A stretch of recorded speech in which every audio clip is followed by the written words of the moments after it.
इधर भरतलाल आए, नानी के घर गए थे शत्रुघ्न के साथ। अब सब पता चला, बहुत नाराज हुए, माँ पर इतना नाराज हुए कि अब जीवन भर ठीक से माँ से बात नहीं करें कहीं से। और राम को मनाने चलते हैं चित्रकूट। अद्भुत चित्रकूट की कथा, रामायण का वो हृदय है। भरत और चित्रकूट का जो चित्रकूट में संवाद हुआ राम का, समझ लो रामायण की आत्मा वही है। सुंदरकांड का पाठ जो लोग जरूर करते हैं, लेकिन वो रस नहीं है सुंदरकांड में। रस तो है भरत चरित्र। इसलिए बार बार अगर प्रेमी भक्त हो तो भरत चरित्र, लकीर का फकीर मत बनो कि सुंदरकांड न भी अच्छा लग रहा है तो पढ़े चले जा रहे हैं। ये तो एक परंपरा चल पड़ती है ना, लेकिन तुम्हारा भाव कहाँ, तुम्हारा हृदय का तार कहाँ झंझना रहा है, तो कभी आप भरत चरित्र पढ़ो। कई लोग तो पढ़ भी नहीं पाते, उनके आंखों के आंसू रुकते ही नहीं। तो भरत चरित्र जैसे गोपियों का चरित्र है भागवत का प्राण, ऐसे ही भरत चरित्र है रामायण। तो भरत चरित्र अगर भाव से पढ़ो तो भरत चरित्र पढ़ो। मैं आपको एक सुझाव के तौर पर, लकीर का फकीर, इसका मतलब नहीं कि सुंदरकांड भी ना पढ़ो, लेकिन भाव अर्थ सहित भरत चरित्र पढ़ो, तब उसका आप देखें क्या परिणाम आता है। खैर, यहाँ भरत चरित्र आचार्य सुखदेव ने नहीं लिया, क्योंकि वो चरित्र लेने का मतलब फिर आगे की कथा रुक जाएगी, और परीक्षित की रुचि कृष्ण कथा में है, इसलिए जल्दी यहाँ से निकलना पड़ेगा। इस भंवर में रुके तो भरत लेकर डुबा देंगे इसी यही प्रेम में, और फिर आगे बढ़ना मुश्किल हो जाएगा। 7 दिन की अवधि है मात्र, और 3 दिन बची हुई है अवधि। तो आगे बढ़ते हैं, चरण पादुका लेकर आते हैं, वहाँ रख देते हैं, नंदीग्राम में जाकर स्वयं साधना में लग जाते हैं। एक तरह से संचालन कर भी रहे हैं, न भी कर, राजा राम ही है। लेकिन आगे बढ़ते हैं, भगवान राम उनको कुछ लीला करना है। अब बाल चरित्र में तो दम नहीं है, राम के विस्तार नहीं है, लेकिन वनवास चरित्र बहुत दमदार है। भगवान का जो 14 वर्ष का वनवास है ना, यही असली प्राण है रामायण का। और भगवान ऋषि मुनियों को आनंदित करते हैं। चित्रकूट की अद्भुत लीला, अत्रि अनसुईया से मिलते हुए आगे बढ़ते हैं। कहीं सर्वं सुशिक्षण, कहीं अनेकों असुरों का भी अंत किए, विराध इत्यादि कबंध इत्यादि का।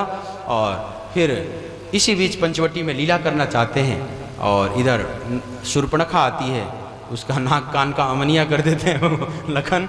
और इधर फिर इधर जो खरदूषण त्रिशिला, उसका अंत होता है। रावण से जाकर रोती है, रावण आता है लेकिन जान गया, इसलिए भयवश नाटक रचा, वो मृगे का वो जो सब घटना सब जानते हो विस्तार से। तो फिर इस तरह से श्री जानकी हरण करता है और ले जाकर अशोक वाटिका में रख देता है।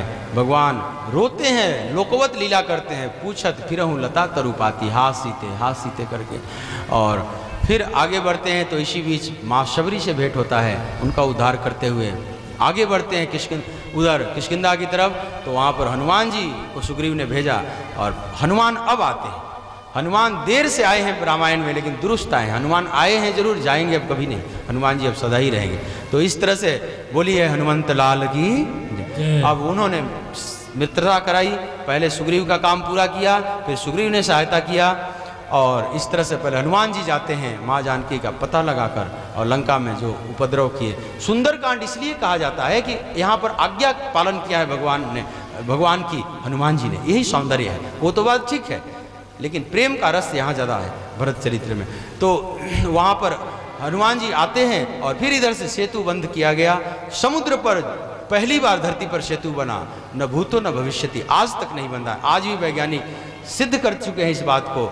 सैटेलाइट से जब नासा के वैज्ञानिकों ने देखा तो वो सेतु समुद्रम, जिस पर वो आज भी रिज देख सकते हैं आप। जब गूगल मैप पर जाओ, सैटेलाइट के जूम करके देखो रामेश्वरम में, वो सीधा रिज आज भी दिखाई पड़ता। अभी भी सुप्रीम कोर्ट ने रोक लगा दिया है ना उस पर, सेतु समुद्रम परियोजना पर रोक लगा दिया। मनमोहन सिंह फीता काट दिए थे जाकर। उसी समय नासा के वैज्ञानिकों ने, जो national aeronautics and space association जो संगठन है अमेरिका का स्पेस का, उसने सैटेलाइट से पूरे धरती को देखते रहते। उन्होंने देखा कि अरे ये तो मानव निर्मित सेतु है, धरती पर पहला एक आर्टिफिशियल है, नेचुरल नहीं है, और 10 लाख वर्ष पुराना है। उनको नहीं पता था रामवाम।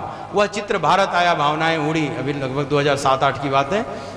लेकिन सुप्रीम कोर्ट ने इतनी कृपा किया कि उसको रोक दिया, और आप जूम करके देख सकते हो सैटेलाइट पर। ये सेतु समुद्रम बना, और सारी सेना उतरी उधर, और महायुद्ध हुआ। रावण का अंत हो जाता है, उसके अत्याचार से धरती की मुक्ति हुई। माँ जानकी को मुक्त किया भगवान ने, और राज्य से तो कोई लेना देना था नहीं विभीषण को राज्य देकर। लेकिन अवधि अब थोड़ी बची थी। अगर पैदल चलते हैं तो भरत वो क्रॉस कर जाएगी अवधि और भरत प्राण नहीं रखेंगे, क्योंकि एक दिन भी अगर ज़्यादा हो गया तो मेरे जैसा और पापी कौन होगा जो शरीर रखे। ऐसा भरत ने प्रण लिया। तो पुष्पक विमान का सहारा लिया भगवान ने, अपने सब पार्षदों को लेकर आते हैं। इधर हनुमान जी पहले ही आकर सूचना दे दिए, और जैसे ही भगवान अवध में आते हैं गले मिल जाते हैं भरत और राम। सुंदर भरत मिलाप, और जटाओं को पहले भगवान ने सुलझाया भरत के, फिर भगवान ने अपनी जटाओं को सुलझाया, और इस तरह से सुंदर वस्त्र पहनकर अब राज्याभिषेक हुआ। जो 14 साल बाद वो संकल्प पूरा हुआ दशरथ जी का आज, और भगवान राजा बने, और वह राम राज्य इतना सुंदर हुआ कि आज उस राम राज्य की कल्पना सभी लोग करते हैं। सबके हृदय में एक ख्वाब रहता है कि राम राज्य हो जाए, राम राज्य हो जाए। इतना सुंदर था राम राज्य, धरती ने ऐसा फिर नहीं देखा शायद। कागभूषुंड जी कहते हैं गरुड़ से कि जब ते राम प्रताप खगेसा, उदित भयउ अति प्रबल दिनेसा, पुरी प्रकाश रहेउ तिहु लोका, बहुते न सुख बहु तन मन शोका, जिनहि शोक ते कहूँ बखानी, प्रथम अविद्या निशान शानी, और अघ उलूक जहाँ तहाँ लुकाने, काम क्रोध कहे रवस कुचाने, धर्म तड़ाग ज्ञान विज्ञाना, ये पंकज बिक से विधि नाना, जब ते राम प्रताप खगेसा, उदित भयउ अति प्रबल दिने। हे खगेश गरुड़, यह राम राज्य रूपी सूर्य क्या प्रकट हुआ, महासूर्य प्रकट हो गया है राम राज्य, और तीनों लोकों में इसका प्रकाश व्याप्त हो गया। लेकिन कुछ लोगों को दुख भी हुआ, बहुते ने सुख लेकिन बहुते ने मन शोका। शोक किसको हुआ? तो प्रथम अविद्या निशा नशानी, अविद्या को शोक हुआ, क्योंकि काम क्रोध कैरव सकुचाने, अग उलुक जहाँ तहाँ लुकाने, पाप रूपी उल्लू जहाँ तहाँ छुप गए उस प्रकाश में, काम क्रोध रूपी कुमुदनी सिमट गई। लेकिन वहां पर क्या हुआ? तो धर्म तड़ाग ज्ञान विज्ञाना, धर्म के तालाब में ज्ञान विज्ञान रूपी ये पंकज विकसे विधि नाना, नाना प्रकार से ज्ञान विज्ञान के कमल खिल गए, चारों तरफ कमल खिल गया। इस तरह से सुंदर राम राज्य का वर्णन किया है। तुलसीदास तो फिर आगे सिमट लेते हैं कथा, लेकिन वाल्मीकि के अनुसार फिर आगे भी घटना घटी है। आओ फिर भगवान अपनी लीला का स्मरण किए हैं और सबको लेकर चल देते हैं परम धाम को, साकेत धाम को। इस तरह से सुंदर राम की यहाँ कथा आई है।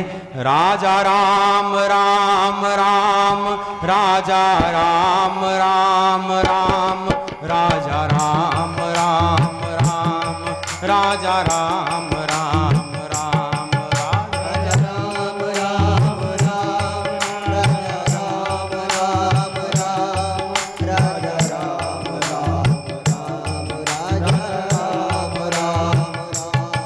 राजा राम राम राम, राजा राम राम राम, राजा राम राम राम, राजा राम राम राम, राजा राम राम राम, राजा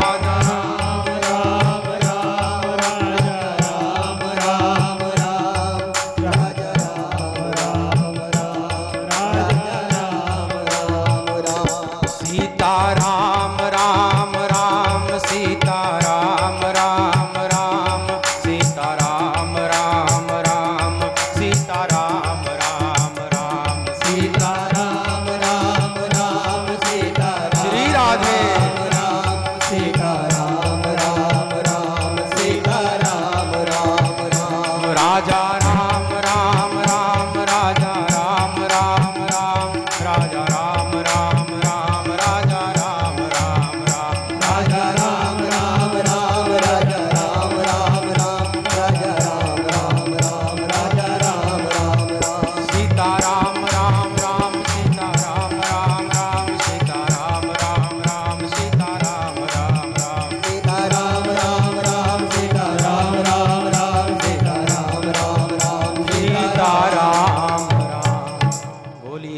सियावर रामचंद्र भगवान। जय। सुखदेव जी महाराज अब चंद्रवंश की कथा सुनाते हैं। इस वंश में ययाति हुए, उन्हीं के पुत्र हुए यदु। 5 पुत्र हुए, उसमें एक यदु हुए। इसी वंश परंपरा में आगे चलकर और भी राजा हुए, रंती देव इत्यादि, बड़े धर्मात्मा राजा। इसी में एक राजा हुए देवमीढ़, जिनकी 2 पत्नियां थीं।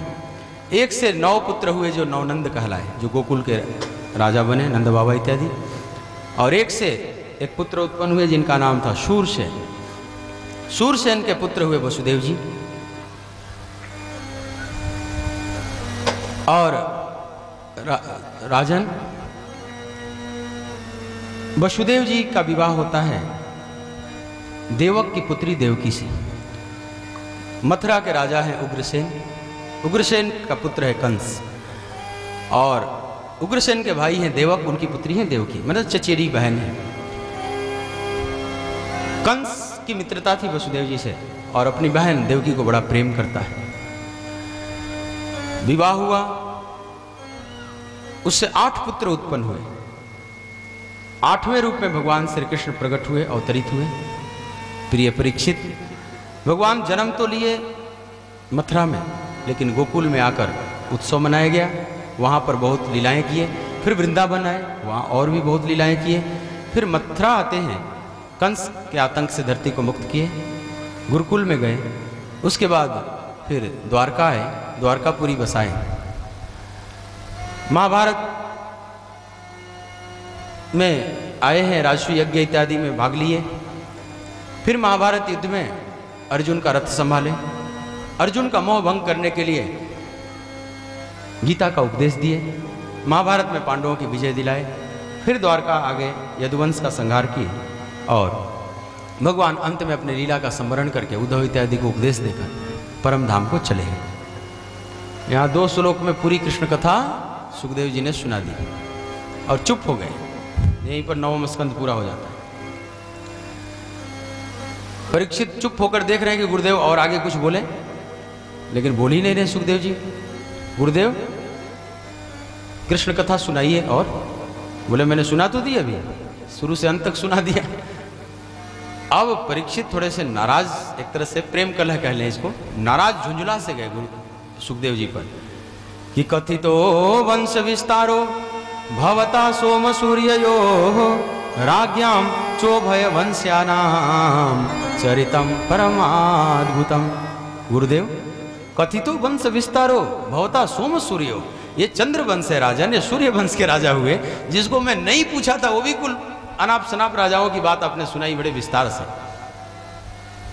और मेरे प्राणनाथ, उनकी कथा इतनी संक्षेप में आपने मार दिया। यह बात मुझे अच्छी नहीं लग रही। तो मानो सुखदेव जी मुस्कुराते हुए पूछ रहे हैं कि राजन, तुम्हारा क्या संबंध है कि कृष्ण से कि इतनी तुम व्याकुल हो इतना। सुखदेव जी से बोला राजा ने कि गुरुदेव एक संबंध हो तब तो बताऊं, अनेक संबंध है। महाभारत के उस भीषण युद्ध में यह महान संग्राम था, जिसमें बड़े बड़े, उस संग्राम रूपी सागर में बड़े बड़े मगरमच्छ और मछलियां थी, भीष्म जैसे, द्रोण जैसे, कर्ण जैसे, और सब धराशायी हो गए। मेरे 5 दादाओं को जिसने बचा लिया, क्या केवल वे अपने पुरुषार्थ पर बच गए? 5 में से एक भी नष्ट नहीं हुए। क्या वे अपने बल पर, उन प्रभु ने रक्षा न की होती तो ऐसा नहीं होता। और क्या बताऊं, दूसरों की बात क्या करूं, मैं अपनी बात सीधी कर रहा हूं गुरुदेव। द्रोण पुत्र अश्वत्थामा के उस शस्त्र से मैं समाप्ति होने जा रहा था। प्रभु ने मेरी माँ के पेट में प्रवेश करके और मेरी रक्षा किया। मैंने तो उनका दर्शन गर्भ में ही प्राप्त कर लिया। ये दुनिया का प्रथम बालक है जो गर्भ में ही भगवान का दर्शन। तो मेरा तो सीधा संबंध है कृष्ण से। तो मेरे को यह संक्षेप में आप कथा क्यों सुना रहे हैं? आप विस्तार से सुनाइए। खैर आचार्य सुखदेव थोड़ी परीक्षा ले रहे थे, बड़े प्रसन्न हुए, लेकिन अभी भी चुप हैं आचार्य सुखदेव। तो राजा भी बड़ा बुद्धिमान है, सोचा कुछ ऐसा कूट प्रश्न कर दूं तो ये सुनाने के लिए विवश हो जाएंगे। तो परीक्षित पूछे कि गुरुदेव आपने कहा कि जो 6 पुत्रों को कंस ने मारा, 7वां संकर्षण आए उसमें, वो रोहिणी के गर्भ से पैदा हो गया बालक। तो गुरुदेव ये कैसे हो सकता है? देवकी का बालक रोहिणी के गर्भ से कैसे पैदा हो गया? अब तो विस्तार से कथा बतानी पड़ेगी ना। तो अब विवश कर दिया राजा ने। सुखदेव जी बड़े प्रसन्न हैं, बोले कि प्रिय परीक्षित, तुम्हारी जो मानसिक स्थिति है बिल्कुल संतुलित है और भगवान से प्रगाढ़ प्रेम है। लेकिन पुत्र, 4 दिन से कथा सुना रहा हूं, तुम भूखे प्यासे अनवरत सुन रहे हो, जरा जलपान कर लो, थोड़ा कुछ खा लो, फिर मैं सुनाऊंगा जरूर। परीक्षित कहे कि गुरुदेव, इसी भूख प्यास से व्याकुल होकर मैंने ऋषि का अपमान किया था और उसी में मुझे श्राप लग गया तक्षक डसने का। लेकिन आज वो भूख प्यास पता नहीं कहां चली गई। तो भूख प्यास की आप चिंता न करें, आपके मुख से जो कथा रूपी अमृत का मैं पान कर रहा हूं, उसमें भूख प्यास पता नहीं कहां गायब हो गया। देखो, अच्छे श्रोता सब भूल जाएंगे। अब जैसे अच्छे श्रोता यहाँ जो बैठे हुए भूल जाएंगे कि समय कितना हुआ उनको समय और घर की अब चिंता नहीं रहेगी। और जो दूसरे नंबर के होंगे या तीसरे नंबर को क्या कहते हैं अंग्रेजी में? अंग्रेजी में तीसरे नंबर के श्रोता को क्या कहते हैं? तो उनकी तो बात ही अलग है। लेकिन फर्स्ट तो जो प्रथम श्रोता है वो समय भूल जाता है, भूख प्यास भी भूल जाएगा, पता ही नहीं चलेगा। तो परीक्षित कह रहे हैं कि मेरे को पता ही नहीं चल रहा है कि भूख प्यास कहाँ चली गई, जबकि उसी भूख के और प्यास की व्याकुलता में मेरे से अपराध हुआ था। आप कथा अमृत पिलाइए, मेरे को तृप्ति नहीं हो रही, भूख प्यास का कोई भानी नहीं। इतनी बात जब कही तो बहुत प्रसन्न हुए आचार्य सुखदेव और बोले कि सम्यक व्यवस्थिता बुद्धि तव राजर्षि सत्तमा वासुदेव कथायाम ते यज्जाता नैष्ठिकीरति। अहे राजर्षि सत्तमा, मतलब तुम राजर्षि सत्तम हो, केवल राजर्षि नहीं हो, सम्यक व्यवस्थिति बुद्धि, तुम्हारी बुद्धि एकदम सम्यक रूप से स्थित हो चुकी है परमात्मा में। राजर्षि सत्तम माने समझते हैं, सुपरलेटिव डिग्री में बिल्कुल बात कर रहे हैं। अंग्रेजी में बोलते हैं ना पॉजिटिव, कंपैरेटिव और सुपरलेटिव डिग्री। तो राजर्षि सत्तमा मतलब तुम सर्वोच्च राजर्षि हो, परम भक्त हो, परम संत हो। इस तरह से गुरु ने स्तुति किया, एक तरह से समझ लो परीक्षित की। तो तुम्हारी बुद्धि एकदम सम्यक रूप से व्यवस्थित हो गई है परमात्मा में, और आनंदित होकर ऐसा श्रोता पाकर तो और दिल उमड़ आता है। ऐसा आश्चर्यो कुशलो लब्धवा, अगर ऐसा कुशल श्रोता कोई पा जाए तो वक्ता का और गूढ़ निकलने लगता है ज्ञान। और सुनाना शुरू करते हैं। सुखदेव जी महाराज कहते हैं कि प्रिय परीक्षित, द्वापर के अंतिम भाग में यह पृथ्वी असुरों से भर गई, आसुरी शक्तियों ने कब्जा कर लिया था। जो संत स्वभाव के लोग थे बड़े प्रताड़ित होने लगे, बड़े दुखी रहने लगे, उनके लिए अब कोई ठीक से जगह नहीं बच रहा था। आसुरी शक्तियों के आतंक से धरती अकुला गई, इतनी अकुला गई कि सभी मिलकर धरती गाय का भेष धारण करके ऋषि मुनि देवता सब मिलकर ब्रह्मा जी के पास गए, और सब ब्रह्मा जी इत्यादि भी समझे कि मेरे बस का भी नहीं है, तो सब मिलकर भगवान की स्तुति करने लगे। पुरुष सूक्त से भगवान की स्तुति किया, और जब स्तुति किया तो भगवान की आकाशवाणी सुनाई पड़ी ब्रह्मा जी को कि वसुदेव गृहे साक्षात भगवान पुरुषः परा जनिष्यते तत्प्रियार्थम संभवन्तु सुरस्त्रियः। ब्रह्मा जी ने वह आकाशवाणी सुनकर देवताओं को कहा कि भगवान ने मुझे बताया कि मैं अवतरित होऊंगा वसुदेव के घर में, वसुदेव गृहे साक्षात, मैं पूर्ण कलाओं से अवतरित होऊंगा। तो देवताओं, तुम लोग जा जाकर ब्रजमंडल में जन्म ले लो, भगवान की सेवा में पहले से तुम अवतरित हो जाओ। लेकिन यह आकाशवाणी केवल ब्रह्मा जी को सुनाई पड़ी। क्यों? क्योंकि ब्रह्मा का ठीक ठीक ट्यूनिंग मिल गया था भगवान से। जैसे आप रेडियो स्टेशन पर कोई समाचार सुनना चाहते हैं, मान लो आगरा रेडियो स्टेशन, तो आपको नंबर पता होना चाहिए ना कि इतना मेगा हर्ट्ज पर, इतना किलो हर्ट्ज, उसकी फ्रीक्वेंसी क्या है, उसी पर मिलाओगे तब आगरा स्टेशन पकड़ेगा ना। तो मान लो 10 आदमी को रेडियो दे दे, सब अपना अपना फ्रीक्वेंसी मिला रहे हैं, लेकिन जिसका मिलेगा वही सुन पाएगा, बाकी लोग नहीं सुन पाएंगे। तो हम सभी प्रार्थना करते हैं, लेकिन जब सही तार जुड़ जाता है भगवान से, तब हम भगवान को सुन पाए। ब्रह्मा जी का सही तार जुड़ गया था, बाकी का नहीं जुड़ा। तो ब्रह्मा जी ने केवल इस आकाशवाणी को सुनी और सबको बताई, और सब देवता कुल ब्रजमंडल में जगह जगह अवतरित हो जाते हैं। इधर सुखदेव जी महाराज कहते हैं कि राजन, वसुदेव जी का विवाह होता है देवकी से, और कंस स्वयं बड़ा प्रेम से रथ का बागडोर संभाल कर और अपनी बहन को पहुंचाने जा रहा है ससुराल। बहुत प्रेम करता था अपनी बहन को। लेकिन थोड़ी दूर रथ आगे बढ़ा, उसी समय आकाशवाणी होती है, आकाश गुंज गया और पथि प्रगृहिणं कंसम आभास्याः शरीरवाक् अस्यास्त्वाष्टमो गर्भो हंतायां वहसे बुधा। अय कंस, जिस बहन को तुम लेकर जा रहा है ससुराल, इसके 8 पुत्र होंगे और इसका 8वां गर्भ तुम्हारा काल होगा। जब ऐसी आकाशवाणी सुनी, उसके रथ रुक गए, एकदम सुन्न हो गया, थोड़ी देर के लिए जड़ की तरह हो गया। इसका 8वां गर्भ मेरा शत्रु होगा, मौत का कारण बनेगा। अब उसकी आसुरी वृत्ति जगी और सोचा कि न रहेगा बांस न बजेगी बांसुरी, इस देवकी को ही समाप्त कर देता हूं और विधाता की आकाशवाणी झूठी हो जाएगी। केस पकड़ लिया, नंगी तलवार निकाल लिया मयान से। वसुदेव जी हाय हाय करने लगे, अरे उच्च कुल में, सम्मानित कुल में जन्म लिए हुए राजन भोजवंशी कंस, आप ये क्या कर रहे हैं?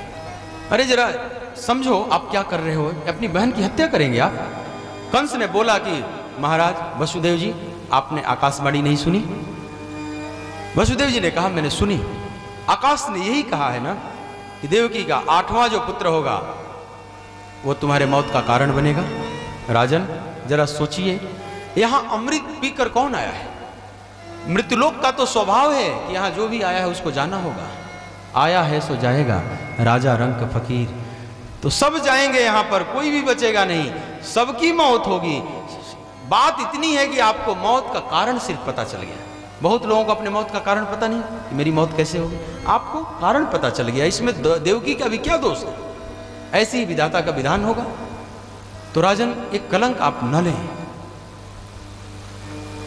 एक तो बहन है, वो भी ब्याहता है, अपने हाथों से ले जा रहे हो। जरा सोचो, कई अर्थों में तुम ये कलंक क्यों ले रहे हो? लेकिन तैयार नहीं हो रहा है। बोला कि नहीं, मैं अपने इस मौत के कारण को नहीं छोड़ूंगा, मैं इसको मार डालूंगा। बहुत प्रकार से उपदेश दिया, आध्यात्मिक उपदेश दिया वसुदेव जी ने कि यह शरीर पंचमहाभूतों से बना हुआ है राजन, आत्मा अमर है, आत्मा नहीं मरती, शरीर मिटता है। तो आपको कोई नहीं मिटा सकता, आप शुद्ध चेतन आत्मा है, ऐसा विचार कीजिए। शरीर से इतना ममत्व तो न रखो राजन, शरीर से ममता रखना ठीक नहीं, अपने शुद्ध चेतन आत्मा को देखो। कंस बोला कि मैं आपका यह उपदेश सुनने के लिए नहीं आया हूं, मैं इसको नहीं छोड़ूंगा। अब देखे कि ये दुष्ट नहीं छोड़ेगा, तब एक विवेक का परिचय दिया। सोचे कि चलो अर्ध तजहि बुद्ध सर्वस जाता, जहां सब डूब रहा है वहां आधा भी बचा लेना, यह विवेक है। तो उन्होंने एक रास्ता निकाला। बोले कि राजन, तुम्हें देवकी के उस 8वें पुत्र से दुश्मनी है ना, मैं वचन देता हूं कि देवकी के जो 8 पुत्र होंगे मैं सब सौंप दूंगा तुझे, लेकिन देवकी को छोड़ दो। वसुदेव जी की सत्य निष्ठा पर इसको विश्वास तो था ही, जानता था धर्मात्मा व्यक्ति झूठ नहीं बोल रहे, लेकिन उसने भी एक शर्त रख दिया कि तब तक जेल में रहना होगा, कारागृह में बंद रहना होगा। इसको भी स्वीकार कर लिया और मथुरा के भयंकर कारागृह में लाकर उसने बंद कर दिया। समय पाकर पहला पुत्र जन्म लिया, कीर्तिमंतम प्रथमजम, उनका नाम पड़ा कीर्तिमंत। लेकिन एक खबर लगी जैसे ही कंस को, इधर वसुदेव जी उससे पहले ही, कंस आवे उससे पहले ही वसुदेव जी उस बालक को लेकर कंस के पास आए। कंस ने उस बालक को देखा और इनकी सत्य निष्ठा को देखा तो द्रवित हो गया। फिर कहा कि वसुदेव जी ले जाइए इस बालक, हमें इससे क्या लेना देना, मुझे तो 8वें से मत।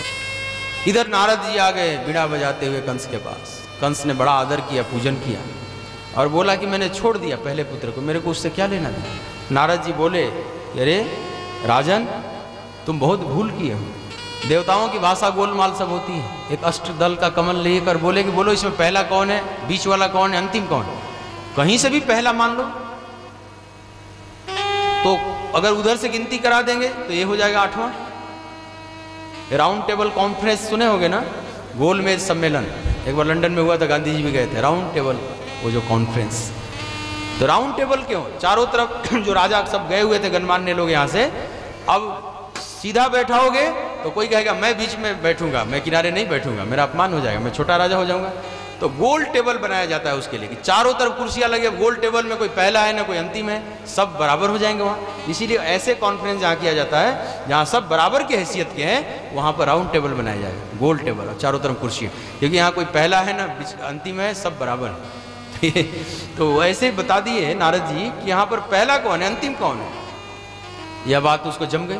लेकिन नारद जी भगवान पे ही कार्य कर रहे हैं, भगवान के कार्य में सहयोग दे रहे हैं, जानते हैं कि अगर ये छोड़ेगा तो इसका पाप का घड़ा नहीं भरेगा और धरती और प्रताड़ित रहेगी कुछ दिन तक, ये जल्दी मरे। और उन बालकों का समय भी इतना ही था, तो दोनों उद्देश्य पूर्ति करने के लिए इसको पुनः प्रेरित कर दिया। नारद जी चले जाते हैं और दौड़ा कारागृह की तरफ, और माँ देवकी के गोद से छीनकर और वहीं कारागृह के कठोर दीवार पर ही लेकर मारा, और वहीं पर निशान बन गया, प्राण पखेरु उड़ गया। माँ रोती रह गई, बिलखती रह गई। वहाँ से लौट आता है कंस, समय पाकर दूसरा वही गति हुई। 3, 4, 5, 6 बालकों की 6 निशान पड़ गए उस कारागृह के दीवालों पर, धब्बे पड़ गए। और 7वां आने वाले हैं भगवान, शेष आने वाले हैं। भगवान ने योग माया को आदेश दिया कि इनको ट्रांसफर करो। तो योग माया ने, वसुदेव जी की एक पत्नी और है रोहिणी, जो गोकुल में जब इधर कंस ने डाल दिया ना कारागृह में, तो नंद बाबा मित्र है, चूंकि अपने मित्र के यहाँ रख दिया रोहिणी को, तो रोहिणी के गर्भ में ट्रांसफर किया गया। अब आज के वैज्ञानिक युग वालों को बहुत संदेह नहीं होना चाहिए। आज से 50 साल वालों को संदेह हो सकता था, आज वालों को नहीं। एक सेरोगेसी वगैरह सुने हो ना, भाड़े का कोख इधर से उधर भी डाला जा सकता है। ये तो अब विश्व जग जाहिर हो गया। अब तो ये सब विज्ञान है, उस समय भी था। तो इधर आ गए, रोहिणी माता के माध्यम से वह बालक जन्म लिया। बोलिए संकर्षण भगवान की। अब इधर समय आ रहा है, 8वां बालक आ गया है, और इसी की बेसब्री से प्रतीक्षा कर रहा है कंस। हजारों हजार सैनिक पहरे के लिए लगा दिए गए, चारों तरफ से पहरा दे रहे हैं। यहाँ पर कारागृह के चारों तरफ सबको निर्देश है कि कहीं कोई धोखा न हो जाए, कहीं से भी वो भाग न जाए। और भयंकर कारागृह के भीतर डाल दिया, जहाँ इसमें 7 फाटक थे, बेड़ियों से जकड़ दिए गए हैं देवकी और वसुदेव दोनों, भयंकर बेड़ियों से, ताकि कहीं से भाग न जाए। 7 फाटक, सब में ताला, और 10,000 सैनिक चारों तरफ दिन रात पहरा दे रहे हैं, और बेसब्री से प्रतीक्षा कर रहा है। वह समय आ गया, भादों का महीना, कृष्ण पक्ष अष्टमी तिथि, और धीरे धीरे संध्या बेला आ गई, रात्रि होने वाली है। 12 बजने के तरफ रात्रि बढ़ रही है, मध्य रात्रि की तरफ।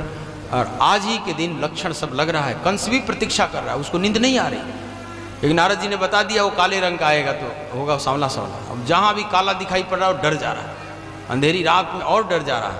तो पूरा कृष्ण चिंतन ही कर रहा है, एक तरह से समझ लो। यह भी इसका सौभाग्य है, भय से चिंतन कर रहा है, लेकिन चिंतन कर रहा है प्रगाढ़ रूप से।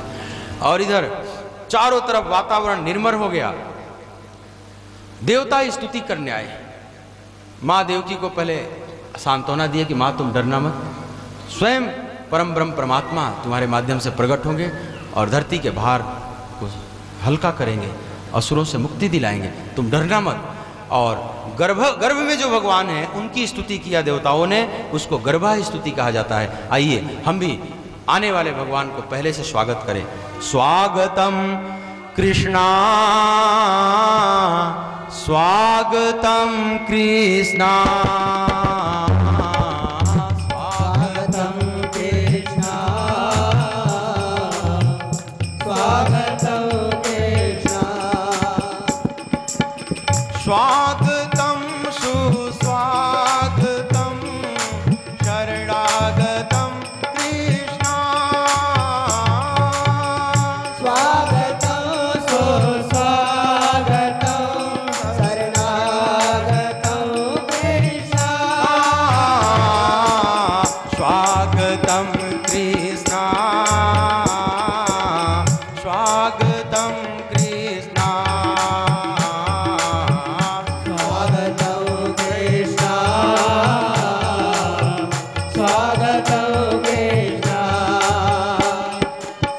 सत्यव्रतम सत्यपरमं त्रिसत्यं, सत्यस्य योनिं निहितं च सत्ये, सत्यस्य सत्य मृत सत्य नेत्रं, सत्यात्मकं त्वं शरणं प्रपन्ना।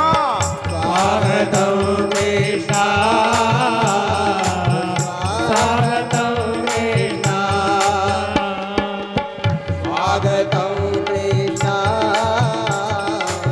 स्वागतं कृष्ण सत्वं विशुद्धं श्रयते भवान् स्थितो शरीरिणां श्रेयोपायनं बभूव वेदक्रिया योगतपः समाधिभिः तवार्णयेन जनसमीहते स्वागतं कृष्ण स्वागतं कृष्ण नामरूपे गुणजन्म कर्मभिः निरूपितव्ये तव तस्य साक्षिणः मनोवचोव्या मनुमेय वर्त्मने देवक्रियाणां प्रतियन्तथापि स्वागतं कृष्ण जय हो स्वागतं कृष्ण स्त्रीवणक्रीडन् स्मरन् स चिन्तयन् नामानि रूपाणि च मङ्गलानि ते क्रियासु यस्त्व चरणारविन्दयो आविष्टचेतां न भवाय कल्पते स्वागतं कृष्ण स्वागतं कृष्ण स्वागतं सुस्वागतं शरणागतं कृष्ण स्वागतं सुस्वागतं शरणागतं कृष्ण स्वागतं कृष्ण स्वागतं कृष्ण स्वागतं कृष्ण स्वागतं कृष्ण स्वागतं कृष्ण स्वागतं कृष्ण स्वागतं कृष्ण स्वागतं बोलिए भक्तवत्सल भगवान की जय। देवता लोग ब्रह्मादिक सभी मिलकर स्तुति किए स्वागतम सुस्वागतम वेलकम मोस्ट वेलकम प्रभु आपका सहर्ष स्वागत है आप आइए प्रभु आइए सत्यव्रतम सत्य परमम त्रिसत्यम हे परम ब्रह्म परमात्मा आप तीनों कालों में सत्य हैं भूत भविष्य वर्तमान कालों का प्रभाव आप पर नहीं पड़ता आप अतीत में भी उतना ही सत्य थे वर्तमान में भी उतना ही हैं और भविष्य में भी उतना ही रहेंगे आप सत्य संकल्प हैं प्रभु सत्य व्रतम और जिस गर्भ में आप आए हुए हैं वह गर्भ भी सत्य है आप जहां भी हैं सब सत्य स्वरूप हैं आपका पाने का मार्ग भी सत्य है आपका नाम भी सत्य है आपका धाम भी सत्य है आपका भजन करने वाले जो भाव है वह भाव भी सत्य है जो भी आपसे जुड़ जाता है अपने भाव से वह भाव भी सत्य है उमा कहूँ मैं अनुभव अपना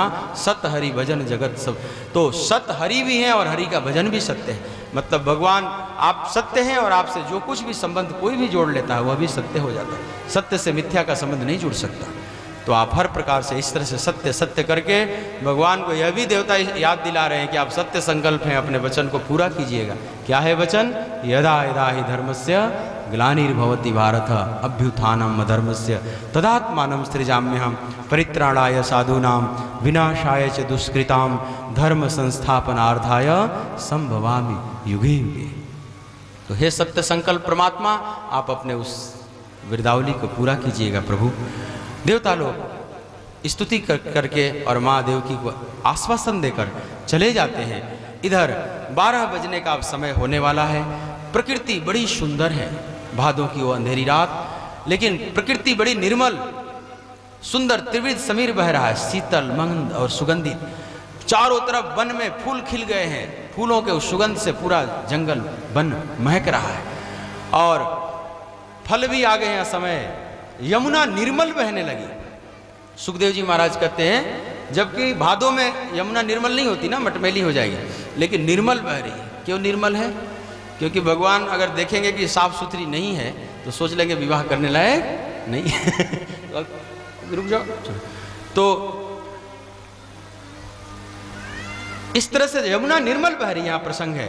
और धीरे बादल गरजने लगे, कहते हैं कि सागर के तट पर भी जाकर गरजने लगे। क्यों? क्योंकि सागर को मानो चिढ़ा रहे हैं कि आज भगवान हमारा रंग लेकर आ रहे हैं, मतलब नील घनश्याम रूप में आ रहे हैं। तो जैसे सागर को चिढ़ा रहे हैं, वहाँ भी जगुर जगुर वहाँ पर गरजने लगे। और नहीं, अभी इतने जोर से नहीं गरज रहे थे, अभी मधुर मधुर गर्जना कर रहे थे, अभी मधुर मधुर गर्जना कर रहे हैं, क्योंकि आनंद का है ना गर्जना है। तो कि हमारा रंग लेकर घनश्याम नाम से भगवान जाने जाएंगे। और इसके बाद इधर धीरे धीरे जब 12 बजने का समय हुआ तो अष्टमी के, कृष्ण अष्टमी के चंद्रमा उसी समय उदित होता है। एक तरह से आकाश में चंद्रोदय हो गया। लेकिन अष्टमी का चंद्रमा आधा होता है ना, लेकिन पूनम का चांद दिख रहा है, जैसे पूर्णिमा का चांद हो गया चंद्रमा। क्यों? क्योंकि भगवान हमारे कुल में आ रहे हैं, चंद्रवंश में। तो इतना खुश हो गया चंद्रमा कि मोटा दिखने लगा। खुशी में आदमी मोटा हो जाता है ना, इस तरह से पूनम का चांद हो गया चंद्रमा। और इधर 12 जैसे ही बजा, माँ देवकी के माध्यम से भगवान का प्राकट्य हुआ, प्रकाश का पुंज घनीभूत होकर, और एक चतुर्भुज रूप में भगवान प्रकट हो जाते हैं। सगुण साकार रूप में, वह निर्गुण निराकार ब्रह्म सगुण साकार रूप में प्रकट हो गया। शंख चक्र गदा पद्म लिए हुए भगवान, तमद्भुतम बालकम अम्बुजक्षणम चतुर्भुजम शंख गदा आयुधम, शंख गदा आयुध इत्यादि लिए हुए श्रीवत्स का चिन्ह छाती पर धारण किए हुए भगवान प्रकट हुए। और बोलिए चतुर्भुज भगवान की जय। वसुदेव जी ने स्तुति प्रारंभ कर दिया। वसुदेव जी को ज्ञान हो गया और वसुदेव जी कहते हैं, विदितोऽसि भवान साक्षात पुरुष प्रकृते पर, केवलानुभव भवान आनंद स्वरूप सर्वबुद्धि दृक्। हे जगत के साक्षी अंतर्यामी परमपिता परमात्मा, मैं जानता हूँ कि आप ही सब कुछ है प्रभु, और आप मेरे माध्यम से ऐसे प्रकट हुए हैं। आप अपने कुछ कार्य, अपनी लीला को संपादित करने के लिए, हे परम ब्रह्म परमात्मा, आप मेरा प्रणाम स्वीकार कीजिए। फिर माँ देवकी ने भी प्रार्थना किया, भगवान को ज्ञान मार्ग से भी प्रार्थना किया, क्योंकि ज्ञान हो चुका था कि परम ब्रह्म परमात्मा है। हे जगत के आदि कारण बीज स्वरूप परम ब्रह्म परमात्मा, मैं आपको प्रणाम करती हूँ। लेकिन प्रभु, कंस से मुझे भय लग रहा है। कंस आएगा, उसकी दृष्टि शरीर पर है, और प्रभु इसलिए मुझे भय लग रहा है। आपका यहाँ रहना भी उचित नहीं लग रहा है। और आप बालक रूप में आने के लिए वचन दिए थे, आप उसी रूप को धारण कीजिए। माँ का इस संकल्प को समझकर भगवान तुरंत बालक बन गए। बालक बन गए, लेकिन अभी बालक रो नहीं रहे। अभी बड़ी सब 60 गांठ से मामला चल रहा है, अभी रोएंगे नहीं। नमकी बालक रोने लगते हैं ना, सुनी वचन सुदाना रोदन ठाना होए बालक शुरू। ऐसे नहीं कि एकदम बालक होते ही रोने लगे। यहाँ कृष्णा अवतार में थोड़ा अलग मामला है। वहाँ जैसे ही बालक बने राम, रोदन ठाना। लेकिन अभी रोदन ठाना नहीं होगा, अभी चुप रहेंगे। फिर उन्होंने उपाय बताया भगवान ने ही कि अब बालक रूप में चाहते हो तो अब हमारी रक्षा आपको करनी पड़ेगी। तो ऐसा करें, आप लोग गोकुल में ले जाएं, और जशोदा ने एक कन्या को जन्म दिया है, वहाँ मेरे को रख दें और कन्या को इधर ला दीजिए। वसुदेव जी बोले कि भगवान मैं कैसे जा सकता हूँ, मैं बेड़ियों में जकड़ा हुआ हूँ। बोले कि आप संकल्प तो करें, बाकी आगे रास्ता बनाना मेरा काम है। जैसे ही संकल्प करते हैं ले जाने के लिए, सब बेड़ियाँ खुल जाती हैं, और एक टोकरी में लाला को रख कर मैया वसुदेव जी को देती है, और जी भर कर देखती है, क्या पता कब अब देखने को मिलेगा। आंखों से आंसू झड़ रहे हैं, छाती से दूध झड़ रहे हैं, उस दृश्य की आप कल्पना करें। और वसुदेव जी बड़े कठोर होकर सिर पर रख लेते हैं, और मैया कठोर हृदय छाती को वज्र की तरह करके, चूंकि लाला के रक्षा के लिए कुछ भी करना पड़ेगा, अपने इस बालक को भेज रही है न चाहते हुए। और जैसे ही वसुदेव जी चल रहे हैं, उसी समय बेड़ियां, कारागृह के ताले भी खुलते चले गए, 7 फाटक खुल गए। और जब बाहर आते हैं तो सारे 10,000 सैनिक सो गए, प्रगाढ़ निद्रा में चले गए, जैसे घोड़ा बेचकर सो रहे हैं। ऐसी निद्रा कभी नहीं आई थी जिंदगी में। और सब स्तब्ध, और बाहर निकले तो शांत वातावरण, लेकिन आकाश में बादल आ गए। धीरे धीरे बूंद गिरने लगा। बूंद मानो स्पर्श कर रहे हैं भगवान को, अपना निवेदित कर रहे हैं अपना श्रद्धा, तो बूंद गिरने लगे। और इधर जमुना उफान पर है, बिल्कुल कहीं किनारा नहीं समझ में आ रहा है, भादों की जमुना, और उस पार जाना है, कहाँ से प्रवेश करें, कहाँ कितनी गहराई है, कुछ समझ में। लेकिन वो विश्वास अब हो गया है, भगवान ने जो चमत्कार किया है, उसी श्रद्धा के संबल पर जमुना में प्रवेश कर रहे हैं। और यमुना में लहरें उठने लगी, प्रवेश किए, ऊपर से बादल आ गए काले काले, और भयंकर बिजली चमकने लगी चारों तरफ, और बादल गरजने लगे चारों तरफ, बड़ा अजीब वातावरण क्रिएट हो गया, और मूसलाधार बारिश शुरू होने लगी।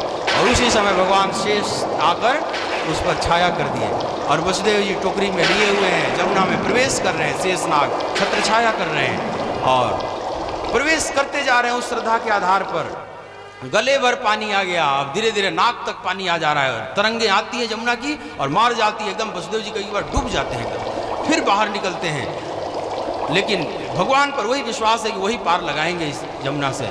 और इधर भगवान ने देखा कि तो यमुना बहुत उपद्रव मचा रखी है, वो पैर छूना चाहती थी भगवान का, तो देखिए कि ये तो मानेगी नहीं लगता है, तो जल्दी पैर टच कराओ, नहीं तो बहुत दिक्कत आ जाएगी। तो भगवान ने जल्दी से पैर टच कराया और यमुना देखते देखते एकदम से शांत हो जाती है, घुटने भर पानी हो गया वहाँ। यमुना क्यों जल्दी शांत हो गई? यदि उपद्रव मचाऊंगी तो फिर समझेंगे शादी करने लायक नहीं है, इसलिए जल्दी शांत हो जाती है। और फिर भगवान पार किए, वसुदेव जी भगवान को लेकर पार करते हैं। गोकुल नगरी में जब गए, गोकुल नगरी शांत सो रही है, नीरव शांति है। और नंद भवन में प्रवेश करते हैं, सब द्वार खुले हैं, बड़ी शांति का राज्य था, इसलिए गेट वेट कोई नहीं लगा था, सब ऐसे खुला है दरवाजा। बड़े पवित्र लोग थे। तो अंदर जब गए तो कन्हैया के आने के बाद चोरी चमारी कुल शुरू हो गई उससे पहले सब दरवाज़ा खुला ही था, ऐसे कोई चोरी नहीं होती थी। तो उसके बाद फिर अंदर प्रवेश करते हैं, लेकिन यहाँ नदरानी की स्थिति गजब की है। एक कन्या को जन्म दे दी और करवट लेकर दूसरी तरफ मुंह कर सोई हुई है। ऐसा कभी देखे हो? ऐसा जन्म आज तक हुआ है कहीं? माँ जन्म दे दी है बच्चे को, उधर करवट लेकर सोई है, पता भी नहीं उसको। एक बार एक बहू दिन पूरे हो चले थे, सास ने बता दिया लक्षण देकर कि आज रात में होगा। तो बहू जब सोने गई ना, तो फिर सास को आकर जगाई, बोली कि माताजी अगर जब बच्चा होने लगे तो जरा मेरे को जगा देना। तो बोली अरे पगली तू ही सबको जगाएगी जब तुझे होगा तो यहाँ तो स्थिति उल्टी बिल्कुल दिखाई पड़ रही है। नंदरानी एकदम चैन से सो रही और उल्टा उधर। खैर भगवान की लीला थी और वसुदेव जी ने अपने बालक को रखा, कन्या को ले लिया और जी भर कर एक बार लाला को देखा कि पता नहीं फिर अब कब दर्शन मिलेगा, और रूप को अपने आँखों के माध्यम से हृदय में लाए और उस लाला की छवि को, और फिर कन्या को लेकर भगवान से प्रार्थना करते हुए कि प्रभु सब रक्षा करना, चल देते। और जब इधर आए तो जैसे ही कारागृह में आए सब बेड़ियाँ लग गई, ताले लग गए, इनकी भी बेड़ियाँ लग गई। मैंने माया को लेकर आए तो फिर से बेड़ियों में जकड़ गए। और इधर अब बालिका रोना शुरू की। देखो दोनों में साठगांठ था, ये बालिका उधर भी अभी तक नहीं रोई थी, नहीं तो कन्याएं बहुत रोती हैं, कहते हैं लड़कियां ज़्यादा रोती हैं, ना वो गोकुल में रोई ना ये मथुरा में रोए। तो इसका मतलब सब चल रहा है एक दूसरे से कि ठीक ठीक कैसे कैसे नाटक करना है। अब रोना शुरू किया। अब जब रोना शुरू की तो सब सैनिक जग गए, अरे हो गया हो गया हो गया, लेकिन पता चला कि तो कन्या हुई है। फिर सूचना गई कंस के पास, वो तो प्रतीक्षा में बैठा था, दौड़ कर आया और देखा कि तो गोद में कन्या।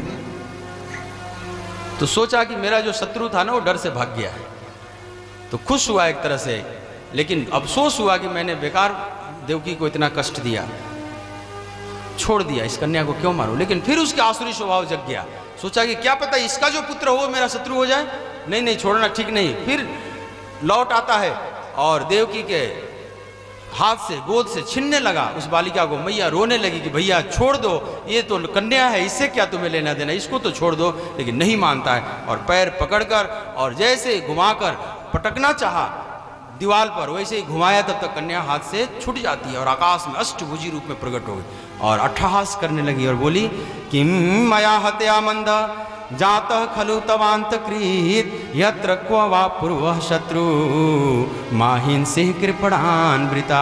है दुष्ट कंस, तुम मुझे क्या मारेगा, तुम्हें मारने वाला तो ब्रज में जन्म ले चुका है।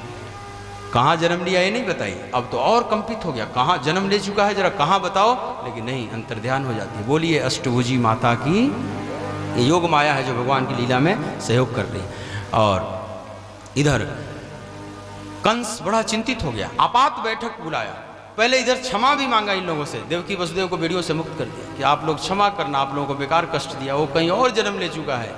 और बहुत उपदेश दिया वहाँ पर कि जो भाग्य में लिखा है वही तो होता है, मेरा भी क्या दोष है इसमें। बहुत बहन से और वसुदेव से क्षमा मांगा, फिर मुक्त कर दिया। इधर आपात बैठक बुलाया कि कहाँ जन्म लिया है, इसको कैसे पता किया जाए। असुरों का इधर मीटिंग शुरू हो गया, इधर इनको मीटिंग करने दें। आइए हम लोग अब गोकुल में चलते हैं। गोकुल में इधर भोर का समय हो गया और भोर में अभी हल्का हल्का अंधेरा है और जसोदा नंदरानी तो अभी भी पड़ी हुई हैं।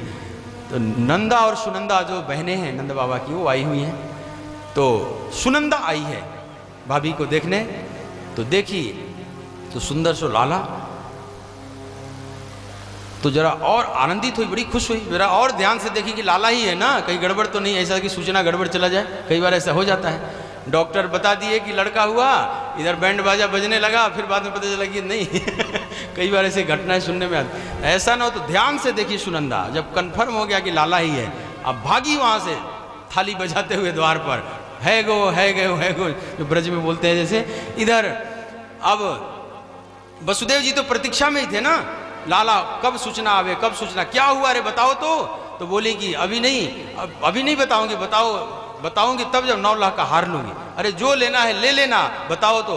भैया बहुत सुंदर सा लाला हुआ है, आपने जो तपस्या किया था वो सब फलीभूत हो गया, भगवान ने सुंदर लाला दिया। बड़े बड़े खुश हुए, बोलिए बाल कृष्ण भगवान की जय, नंद के लाला की जय। सुंदर बाल ऊपर लाओ थोड़ा, मुकुट को संभाल लें, आंख पर मुकुट को 2 आदमी संभालो। तो बाल कृष्ण इस तरह से नंद बाबा गए, यमुना जी में स्नान किए, सुंदर आकर वस्त्र पहने, पगड़ी बांधे, और अपने पहले जो बड़े भाई थे इनके सब लोगों को आमंत्रित किए। पूरे गोकुल नगरी को आमंत्रण दिया गया। समस्त गोकुल नगरी आकर बधाई देने लगी, इधर जात कर्म संस्कार होने लगे, स्वस्ति वाचन करने लगे ब्राह्मण लोग, और शंख सब नगाड़े बजने लगे, घड़ियाल बजने लगे, और इधर स्वस्ति वाचन होने लगा, जात कर्म संस्कार होने लगा। आप सभी लाला का दर्शन करें। और इस तरह से नंद उत्सव मनाया जाने लगा नंद के उस गोकुल में भगवान का।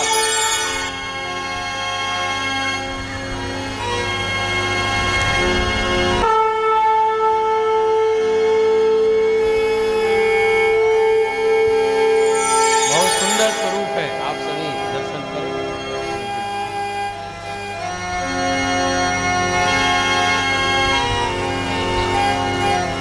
हाँ, थोड़ी देर अभी सब लोग बैठे रहना, एक सूचना के तौर पर। आप लोग खड़े अभी मत होइएगा, सब बच्चे बैठ लो थोड़ी देर। और एक चीज़ और ध्यान दीजिएगा, क्योंकि कल कुछ घटनाएं घट गई है, सुनते हो कि 3-4 चेन टूट गए हैं। तो जो माताएं चेन पहनकर आई हुई हैं वो अपनी सावधानी रखना, ठीक है, क्योंकि इसी में कई जो असामाजिक तत्व है ना आ जाती हैं, घटनाएं प्राय घट जाती, कई कथाओं में मैंने देखा। इसलिए पहले बता देना उचित है, या तो अपना चेन निकाल कर अभी रख लो, और नहीं तो सावधान रहना, अब देख लेना ध्यान। और ज़्यादा एकदम से आरती पर भीड़ नहीं लगा देनी चाहिए, क्योंकि उस समय वो सब घटनाएं कर लेती हैं अपनी, कल ही घट गई।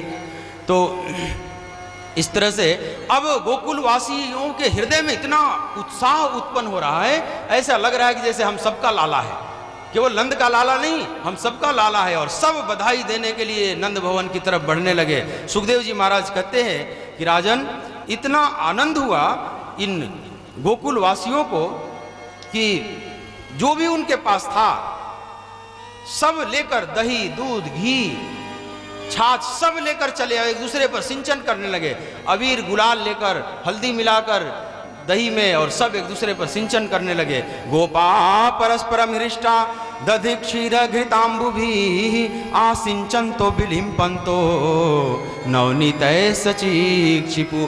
आपस में गोप लोग परस्पर मिलकर दधि क्षीर घृतांबु भी, दही घी दूध जल सब फेंक रहे हैं, और मक्खन लेकर एक दूसरे के मुंह में लेपन कर रहे हैं। आसिंचन तो बिलिम्पन तो, और इस तरह से आनंद का उत्सव बजने, इधर ढोल नगाड़े सब बजने लगे, और इधर जो गोपियां हैं वो भी सजने लगी। नई तो सजी रही हैं, जो बूढ़ी बूढ़ी 80-90 साल की वो भी सज रही हैं। किसी के आंख कमजोर हो गया है, नेत्र ज्योति, तो उल्टा सीधा भी लग जा रहा है, होठ वाला कहीं आंख में लग गया, आंख वाला होठ में, लेकिन लाला के प्रति इतना आनंद है कि वो उसमें होश नहीं है, और सब अच्छा लग रहा है।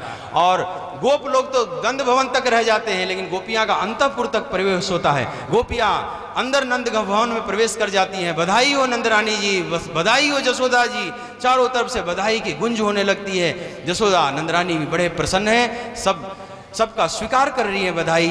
इस तरह से नंद भवन में और गोकुल में धूम मच गया चारों तरफ से। नंद बाबा ने इतना लुटाया कि उसका वर्णन नहीं से, रमा क्रीडतम, जैसे लक्ष्मी नृत्य करने लगी पूरे गोकुल नगरी में।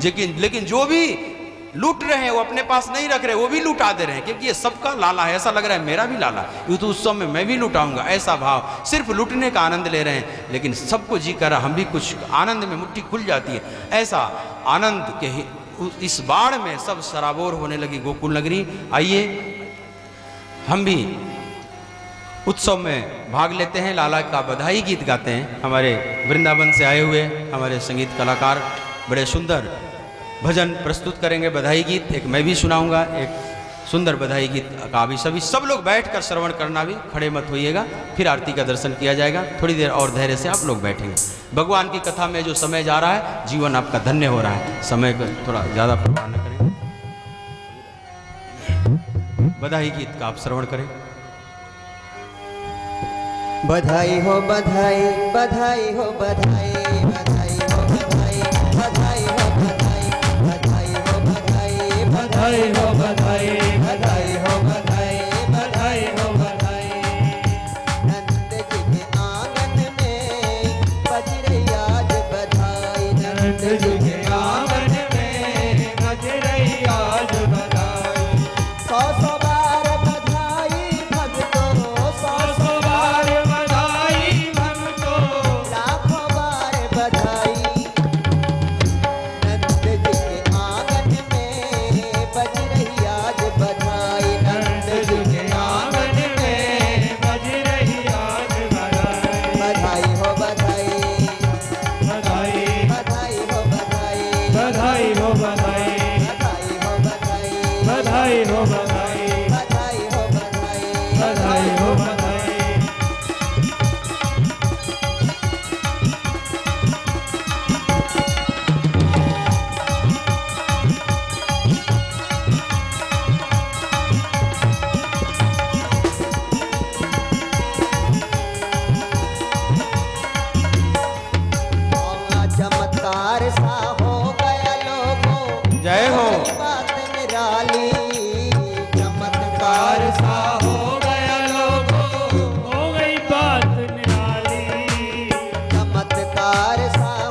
बोलिए बाल कृष्ण लाल की जय। नंद के लाला की जय।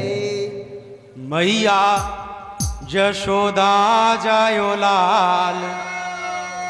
मैया, अब खड़े हो सकते हैं आप लोग। मैया यशोदा जायो लाल, बधाई बाजे अंगना में हेरी। मैया यशोदा जायो लाल, बधाई बाजे अंगना में।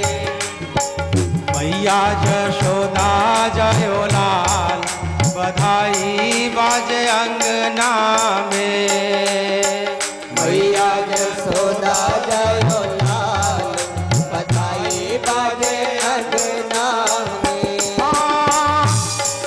बधाई बाजे अंगना में, बधाई बाजे अंगना में, बधाई बाजे अंगना में, बधाई बाजे अंगना में। सखीरी मैया यशोदा जायो लाल, बधाई बाजे अंगना में हेरी। मैया यशोदा जायो लाल, बधाई बाजे अंगना में। नंद जी को अंगना धन्य भयो है, जुको अंगना धन्य भयो है। नंद जी को अंगना धन्य भयो है। जुको अंगना धन्य भयो है। मनमोहन को जन्म भयो है, मनमोहन को जन्म भयो है। मनमोहन को जन्म भयो है। मनमोहन को जन्म भयो है। और नाचो रे नाचो दे दे ताल, बधाई बाजे अंगना में हेरी। नाचो रे नाचो दे दे ताल, बधाई बाजे अंगना में। मैया यशोदा जायो लाल, बधाई बाजे अंगना में। मैया यशोदा जायो लाल, बधाई बाजे अंगना में। सब लोग ताली बजाओ कम से कम। अभी सब नाचो, अभी आगे बढ़ो, नाचे गाए घूमे, ताली बजाओ।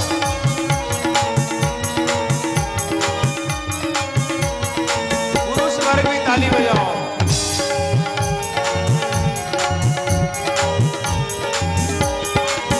खुशखबरी ये सबको सुनाओ, खुशखबरी ये सबको सुनाओ। खुशखबरी ये सबको सुनाओ। खुशखबरी ये सबको सुनाओ। शंख मजीरा मृदंग बजाओ, शंख मजीरा मृदंग बजाओ। शंख मजीरा मृदंग बजाओ। शंख मजीरा मृदंग बजाओ। और झुम झुम झुम झुम गाओ गुणगान, बधाई बाजे अंगना में हेरी। गाओ गुणगान, बधाई बाजे अंगना में। बधाई बाजे अंगना में, बधाई बाजे अंगना में।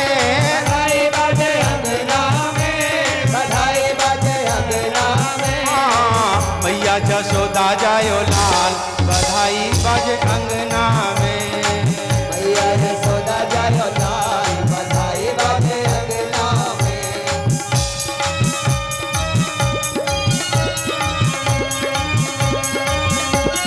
श्री राधे।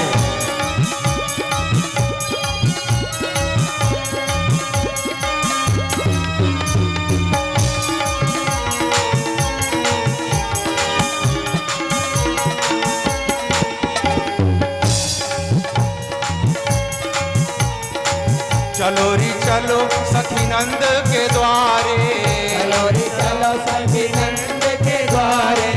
चलो री चलो सखी नंद के द्वारे। चलो रे चलो सखी नंद के द्वारे। नंद के द्वारे यशोदा के द्वारे, नंद के द्वारे यशोदा के द्वारे। नंद के द्वारे यशोदा के द्वारे। नंद के द्वारे यशोदा के द्वारे। क्या करेंगे वहां जाकर? तो लल्ला निहारेंगे, लल्ला निहारेंगे आज, बधाई बाजे अंगना में हेरी। लल्ला निहारेंगे आज, बधाई बाजे अंगना में। हाँ, बधाई बाजे अंगना में, बधाई बाजे अंगना में, बधाई बाजे अंगना में, बधाई बाजे अंगना में। सखीरी मैया जशोदा जायो लाल, बधाई बाजे अंगना में। मैया यशोदा जायो लाल, बधाई बाजे अंगना में।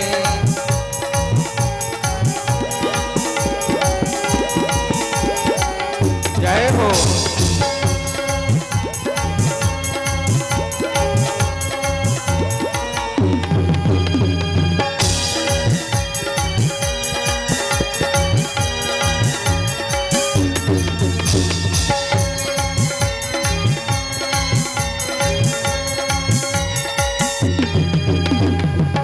मैया जशोदा लाड़ लड़ावे, मैया यशोदा लाड़ लड़ावे।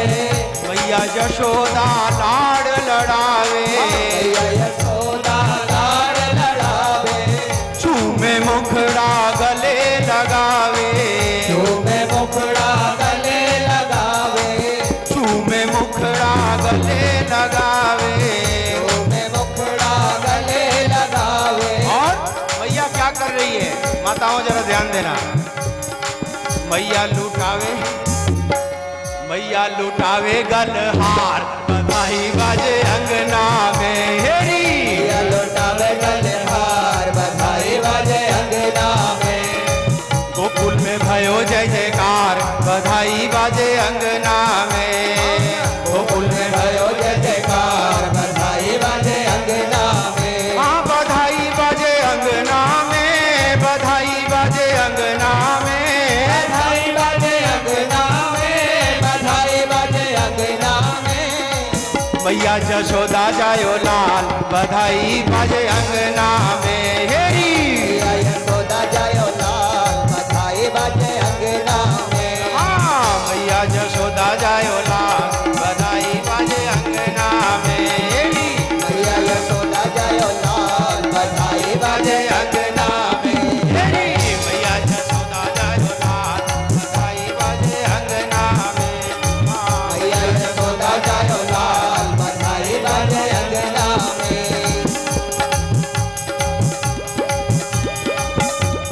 नंद के आनंद भयो, नंद के आनंद भयो। जय कन्हैया लाल की, जय कन्हैया लाल की।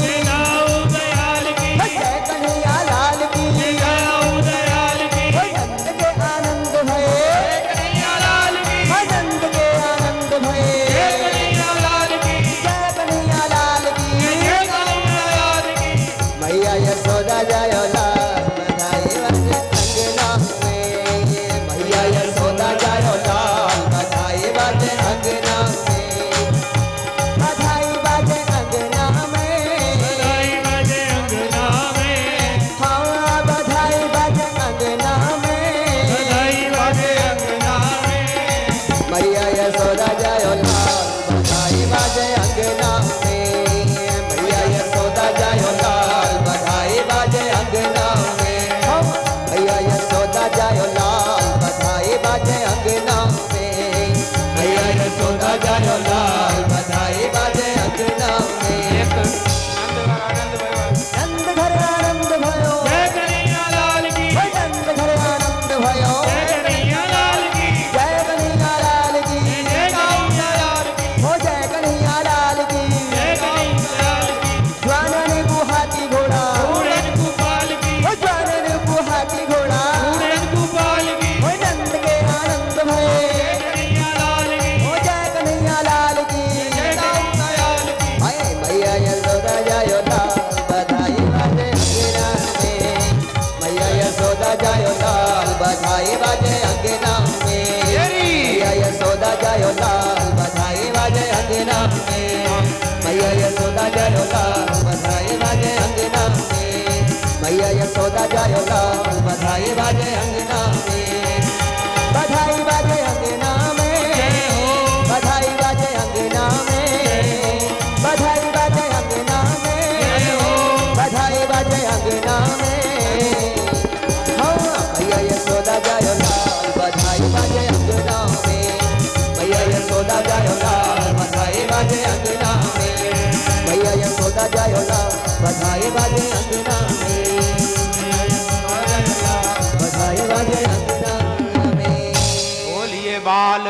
लाल की जय, नंद के लाला की जय, यशोदानंदन भगवान की जय। जय जय श्री राधे। आप सभी आरती का दर्शन करेंगे और प्रसाद लेकर सभी लोग घर जाएंगे। आरती की थाली तैयार है। बहुत हाँ, थोड़ा अब दूरी बना ले माताएं, और सावधान रखना कहीं किसी का चैन में अपना ध्यान रखें। हाँ, और थोड़ा दूरी पीछे और जो जहां आरती लाई हो अपना अपना वहीं से शुरू करें। हाँ, और प्रसाद सबको मिलेगा वहां पर आरती का। हाँ, और फैल जाओ, इधर भी थाली आप पकड़ाएं।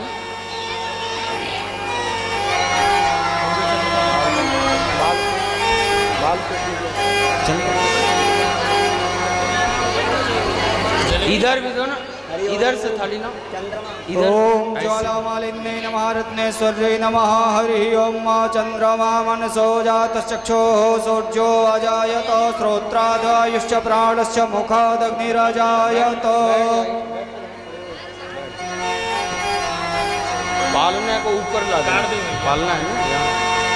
या चले वहीं रहने दे, बाद में है वहाँ रख। आरती बाल कृष्ण की जय, आरती बाल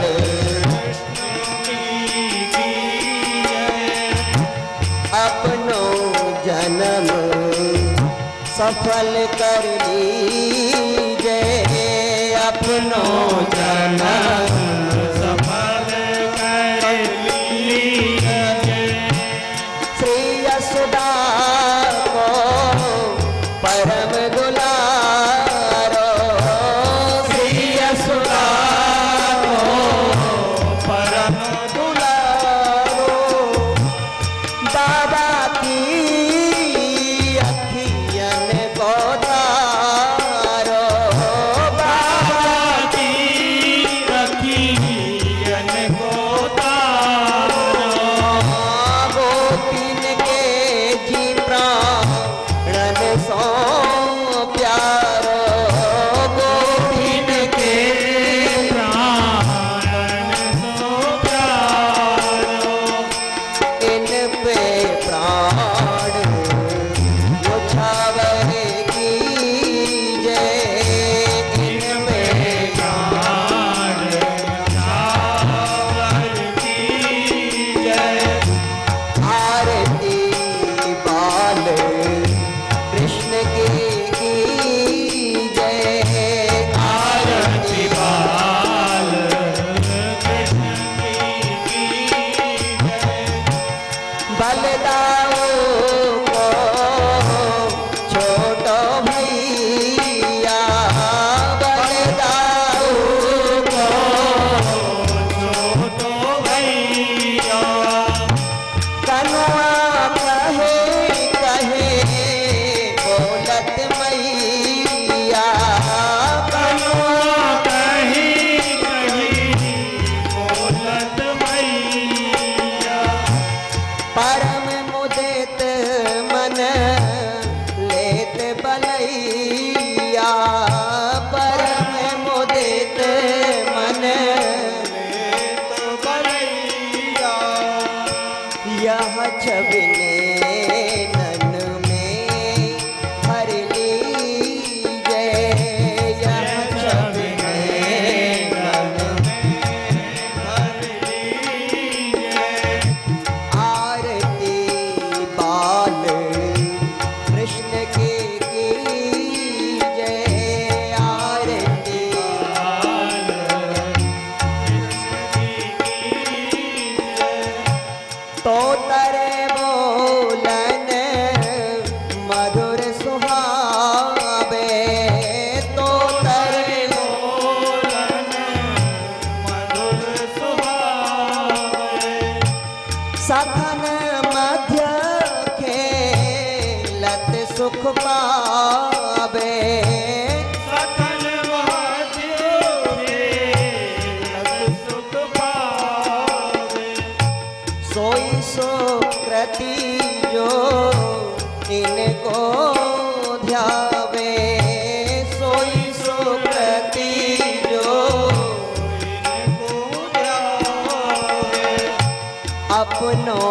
पर बस इने को दीजे अपनों सर बस आरती बाल कृष्ण के कीजे आरती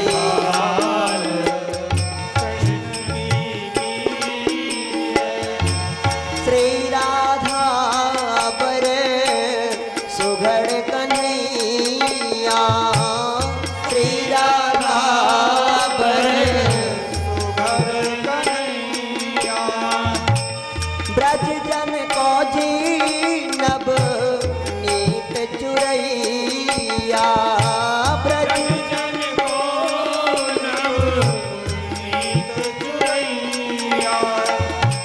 देखत ही मन लेत बलैया देखत ही मन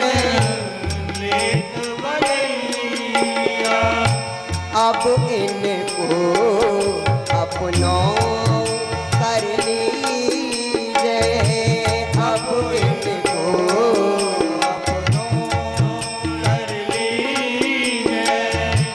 आरती बाल कृष्ण के कीजिए आरती